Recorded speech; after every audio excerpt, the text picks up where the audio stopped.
tayo ng isang hamon. Hamon? Ano ba ang hamon natin ngayon? Siyempre, paglalagay ng kolorete sa buong mukha. At ano ba? Ito na ang kakasahan natin hamon. Ang bawat proseso, gagawin lang natin ng 10 segundo. Sa ngayon, nakaset up na ang 10 segundo sa aking telepono. Handa na rin ang mga gamit dito sa aking lamesa. Ito ang aking salamin, aking pagtitinginan. At tutunog ang telepono pagkatapos ang 10 segundo. Kaya ba natin? Level! Ngayon, simulan na natin. Una, siyempre kailangan natin lagyan ng pampalanlas ang ating mukha nang kumapit ang mga ilalagay nating kontrabando sa ating pagmumukha. Unang bahagi ng paglalagay ng kolorete sa mukha ay paglalagay ng protection sa araw. At ito na din ang magsisilbing unang hakbang sa ating pagmumukha. Kahit gabi ngayon, kailangan natin maglagay ng protection sa araw kasi hindi lang araw ang kailangan protektahan.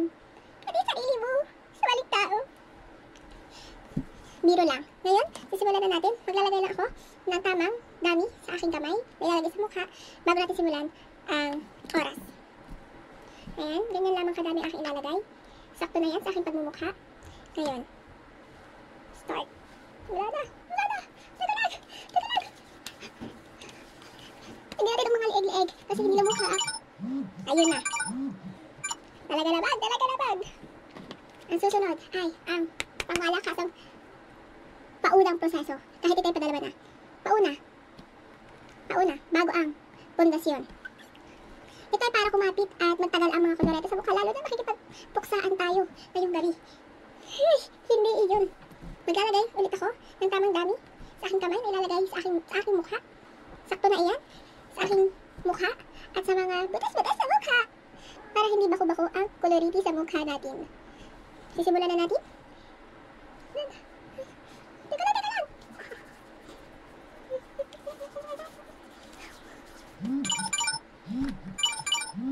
Teka lang. Nawala ka naman sa di ate ko. Tapos na tayo sa pauna. Tapos na tayo sa pauna.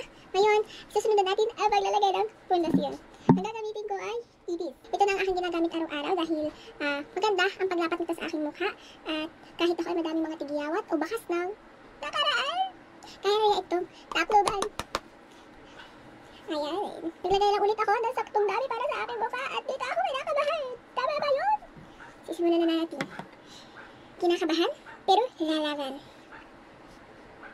Start. Simula na.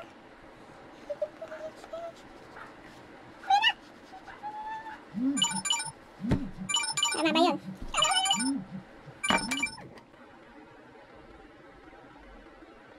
Ngayon, ang ikaapat na bahagi. Paglalagay ng powder sa mukha. Ito ay upang mas mapanatili natin ang pundasyon na ating inilagay.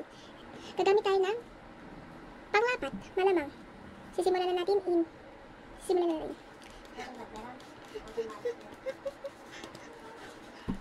Teka lang. Tama ba yun? Tama ba? Decision 2, tama ba?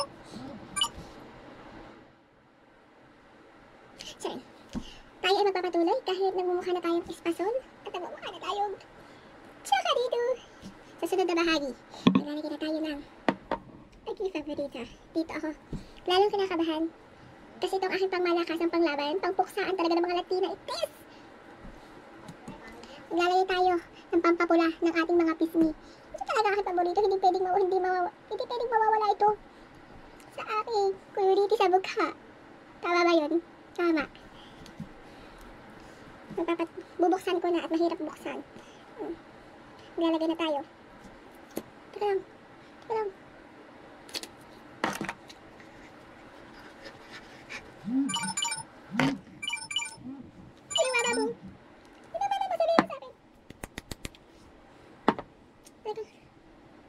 Hindi mo kaya. Napakadali naman ang hamon na it is. Napakadali. Oo, napakadali ng hamon. Then, pagkatapos ng pampapula ng pisngi, ay gagamit na tayo ng palagay sa ating talukap ng mata. Kaya mo yan. Talukap ng mata. Nagamit lang tayo ito sa hairline na ito. Gamit na gamit. Ginagamit sa pang-araw-araw. Ay.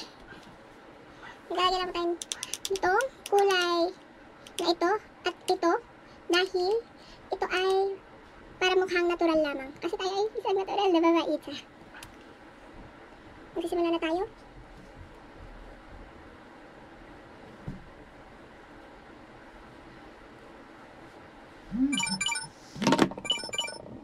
Kaya mo ba yun? Kaya mo? Hindi mo kaya. Ngayon, ay maglalagay na tayo ng pangmalakasang kilay. Pagkilay gamit itong pangkilay na ito. Kailangan natin talagang manlalaban parati ang ating kilay para hindi tayo pwede awak-apakan ng mga tao dyan. Tama. Magsisimula na tayo. Sana ay pantay. Hindi nakaigayan, hindi nakagayaan. Mali yun.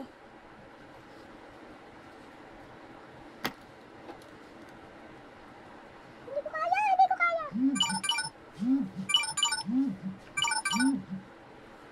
Kahit pa mabilisang lumalaban ang kilay ng ating tama, tama. Sunod. Ating pilik mata. Sunod ang ating pilik mata. Ating pang pilik mata. Kailangan ay nakatirik pa pagad dyan, diba? Magsisimula na tayo. Sana hindi wag kang puputol. Tama, tama. Simula na.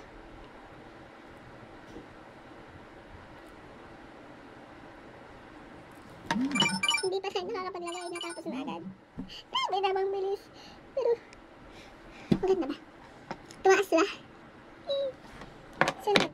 At malapit na agad tayo matapos. Siyempre, papatungan pa ulit natin siya ng pampapula ng pisngi. Gamit ang powder na pampapula ng pisngi. Yun ay para yung una natin inilagay ay mas lumapat pa sa mukha. Tama. Yun. Para mas lumapat pa ang una natin inilagay at para mas putok na putok ang ating pisngi sa pagkapula. Simulan na natin.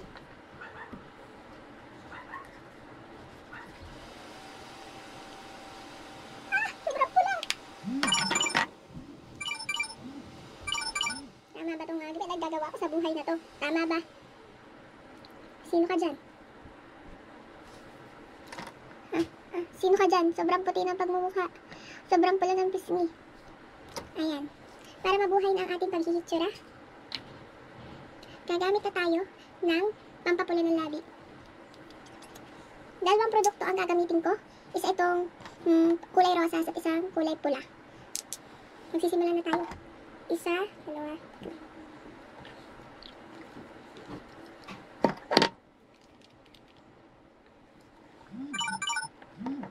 Tama ba? Tama ba to? Sobrang Latina. Aminin mo. Aminin mo. Aminin mo. Sobrang ganda. Talaga namang napakaganda ng babae na to. Ngayon, aking ayusin ang aking buko at mga pananamit para mas handa na tayo sa haba ng buhay at makipagpuksaan sa mga problema dadating sa buhay. Tama. Hindi pwede makita ng stress. Lalo na sa dami ng ginagawa sa paaralan. May negosyo at mga organisasyon pang kailangang gampanan. Tama. Tama. Ikaw ang